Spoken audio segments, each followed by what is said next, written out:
Hello, I'm Matt Galloway, and this is The Current Podcast. Today marks 3 years since the U.S. military withdrew from Afghanistan. They left a country in chaos and the Taliban in control. Girls' education past grade 6 was banned, opponents of the regime terrorized, and now, in the past 2 weeks, the Taliban have brought in even stricter rules. Women must now be covered from head to face to toe. Even their voices can't be heard in public. And there are many more alarming restrictions. The rules have drawn condemnation from Western capitals and international organizations. But many Afghans in exile say that's not near enough. There's much more that could be done. I'm joined in studio by 3 Afghans who are now living in the Toronto area. Narges Nahon is a former Afghan MP who served as the Minister of Mines and Petroleum from 2017 to 2019. Shinkai Karahel was an Afghan MP for 15 years. She also served as the country's ambassador to Canada. And Shoaib Rahim served as mayor of Kabul and was a senior advisor in the Ministry of Peace during negotiations with the Taliban. Thank you all for being here. Good morning. Morning. Good morning. Narges, welcome. What are you hearing from family and friends in Afghanistan about the impact of these new restrictions, particularly against women? First of all, like rest of us, the women and rest of people inside Afghanistan are really shocked and appalled by the new law that's imposed by the Taliban on the people. And in most of the provinces, people are just on their toe, waiting and watching that how the law is going to be implemented by the Taliban.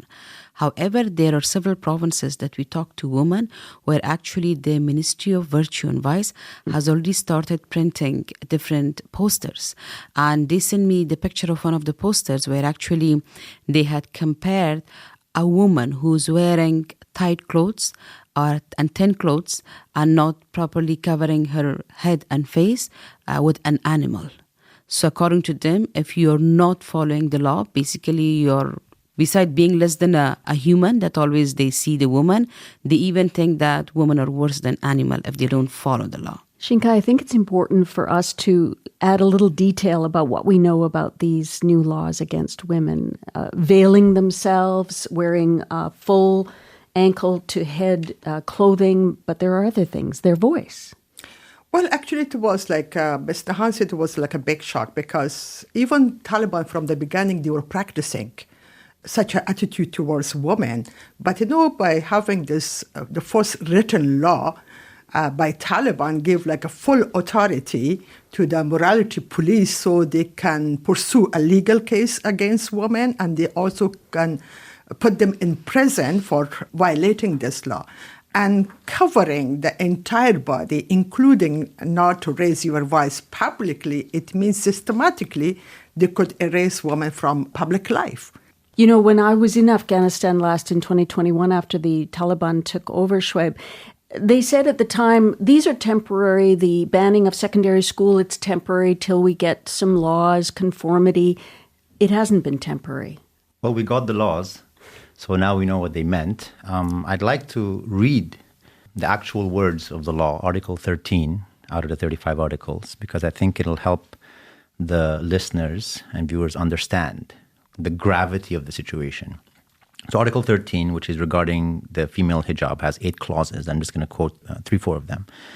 First, that women are required to cover the female body completely, cover the face, to avoid fear of temptation. That's a very important part of the article.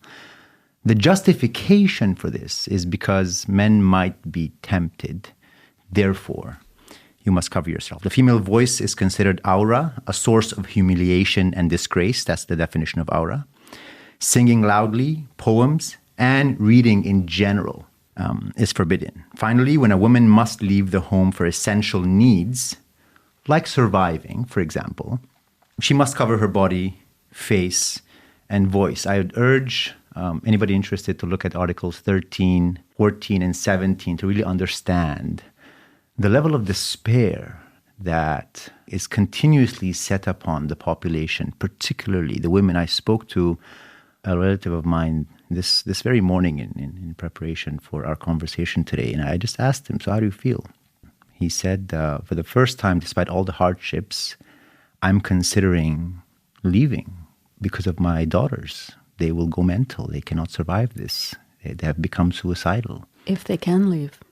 Exactly. And so that's what he's trying to figure out. Shinkai, UN officials in various governments have condemned these laws, as they condemn the education bans, as they've protested against several things that the Taliban have put in place since 2021. But it doesn't seem to have affected change. What more needs to happen from the international community? What pressure? I think the first thing from international community, they should stop supporting Taliban. This is the international, provide them all this ground for them to grab the power in Afghanistan. The way they signed the Doha Agreement, it means they ignore the people of Afghanistan, especially women of Afghanistan. Secondly, international should respect all those international human rights documents which they're signatory to that, And if Taliban violating those laws, they should not get the way Taliban want them to be engaged with them. And the third, I think, stop supporting financially or politically. Nargiz, this has been a criticism that's been gaining more strength, that in some quarters it may feel like international organizations are, quote, normalizing the Taliban. How much of a danger is that? Well, the danger is the stake is really high. That's what we are very frustrated when we see that the world somehow doesn't seem to understand or acknowledge. When it comes to the situation in Afghanistan and the plight of women in Afghanistan, then we see that there is a joint response and reaction from the international community. But this joint response and reaction is only limited to statements and tweets. We honestly have not seen anything more than that yet. So the two stage is really important for us to understand. One is that, as Ms. Karokhil said, that first of all, the world has to understand that they have to stop their transnational, bilateral engagement with the Taliban. But wouldn't that isolate Afghanistan even further? Look, there are ways, Suzanne, that you can help Afghans without dealing with the Taliban. You have a mechanism in place, which is the UN agencies, your international organizations that are inside Afghanistan. You can still provide humanitarian assistance through the non-governmental organizations and the civil society sector to the people. But you don't have to go and meet, even if you're meeting Taliban, why would you go and post that on social media and promote that? You can just simply say that, I'm sorry, with all the restrictions that you have put on women, I'm here to talk to you about access for humanitarian assistance, but I cannot post this on social media because I'm going to be criticized by my people. So that at least the Taliban could understand the gravity of the situation. They don't get that from the international community. And that in the process has emboldened them. What we see right now, the main consequence of the situation, two things. One is that what is happening to the women of Afghanistan today, it is going to have its consequences all around the world. You will see that many other groups are going to become emboldened after that, and they are going to put more restrictions on women because it's normalized, it's acceptable now. The second thing, which is more dangerous, is the expansion of extremism. Because beside not allowing women to go to school and have access to education, work, or anything, the Taliban have also changed the curriculum for the boys. And they have turned all public schools into madrasas, the religious schools, where they are teaching them and brainwash them with the most regressive religious form of the Sharia law. Shoaib, I want to ask you about the 3 years that have transpired since the Taliban rolled back into Kabul. What lessons, what have you learned in those 3 years about what's happened to Afghanistan that informs how we should go forward? Before I get to that question, I'd like to address an issue which is less discussed. It might be a sensitive issue, but I think this is the platform to speak about it. And that is the silence of Canadian Muslims, the silence of Muslim organizations in the West. Where is their outcry? Why are they not defaming and calling out the Taliban's horrendous law? Where is this in Islamic preachings and teachings? I think to your question of the 3 years, One of the issues that has concerned me is the fact that you find many Taliban sympathizers. And the reason for that sympathy is mostly conflating various issues.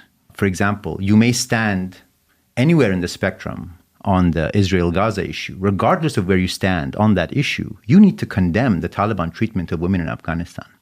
Regardless of your political leanings elsewhere, there needs to be unilateral condemnation of how the Taliban are treating women in Afghanistan in the past 3 years. And I think one of the biggest lessons that my generation, who worked with the world, trusted international order and organizations, is that, this facade of order and international commitments and sanctions and United Nations Security Council resolutions really mean nothing.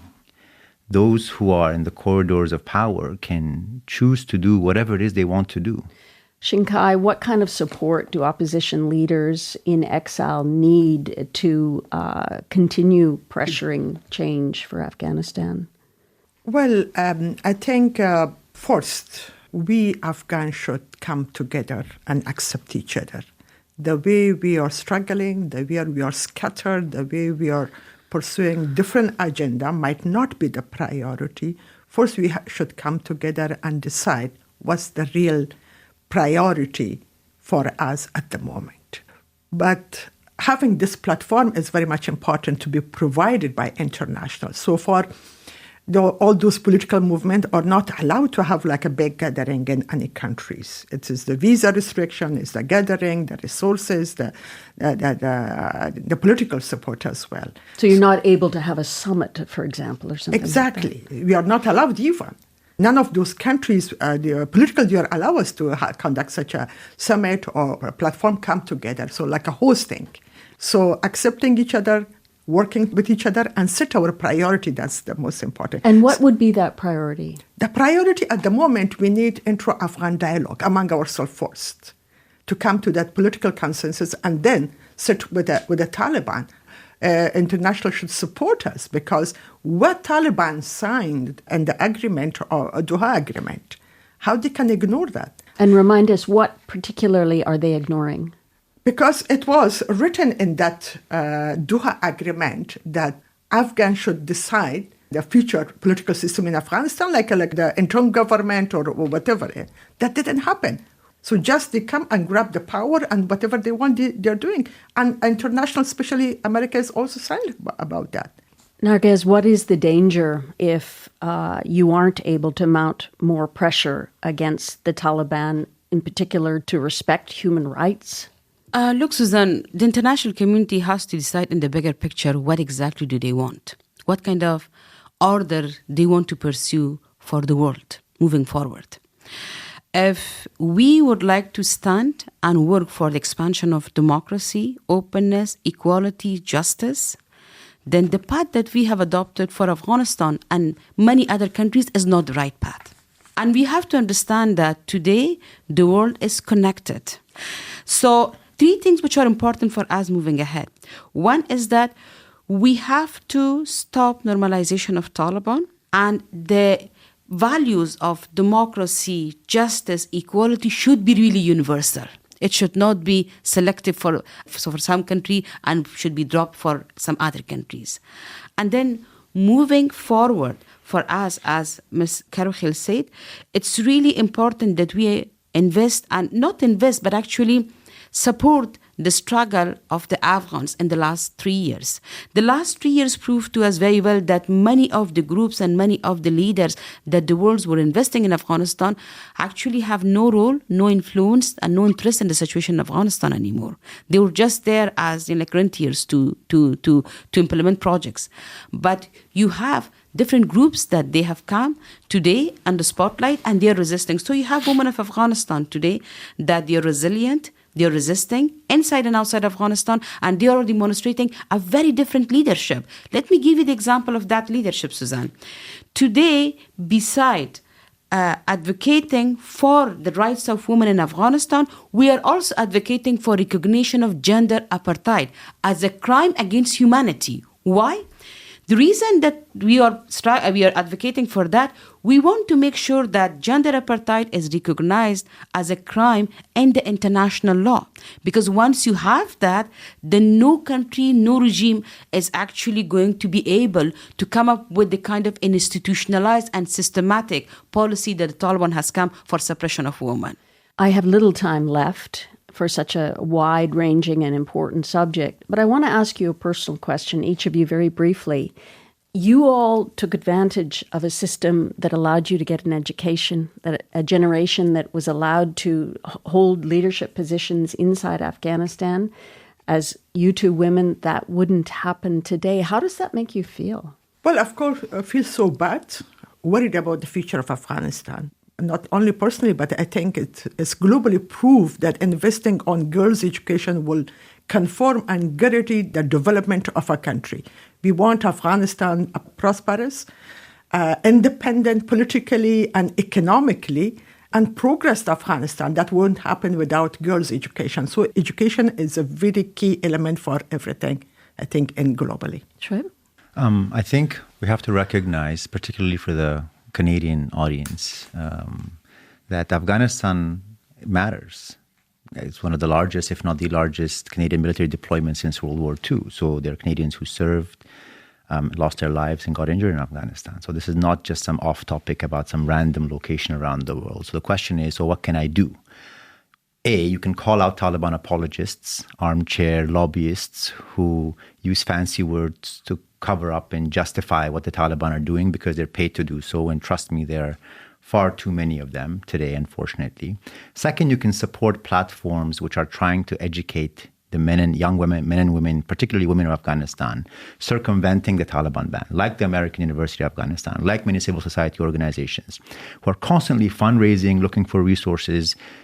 Seek them out, support them. That makes an actual difference in the lives of people on the ground. Everybody's trying to survive the Taliban. Help people survive the Taliban. Narges, where do you find hope? My main source of hope and inspiration is the women of Afghanistan. The resilience, the resistance, and the leadership that they have.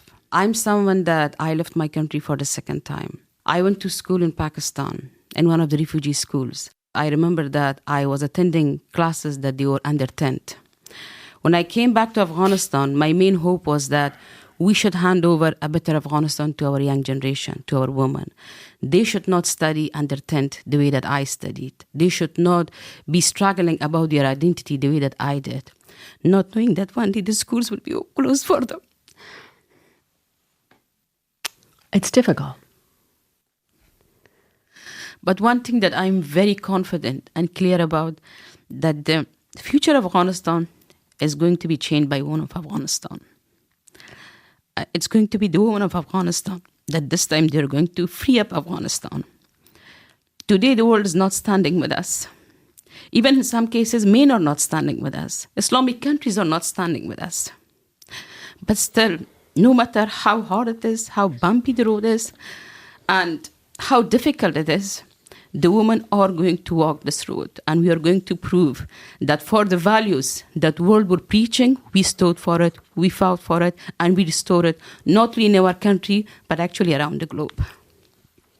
I want to thank all three of you for coming in and sharing the update on Afghanistan, which isn't good. It's something, though, that deserves a lot more discussion. I really appreciate your sharing with us your fears, your hopes, and your aspirations for your country. Thank you for having us. Thank you. Narges Nahan is a former Afghan MP who served as the Minister of Mines and Petroleum from 2017 to 2019. Shinkai Karahal was an Afghan MP for 15 years and also served as the country's ambassador to Canada. And Shoaib Rahim served as mayor of Kabul and was a senior advisor in the Ministry of Peace during negotiations with the Taliban.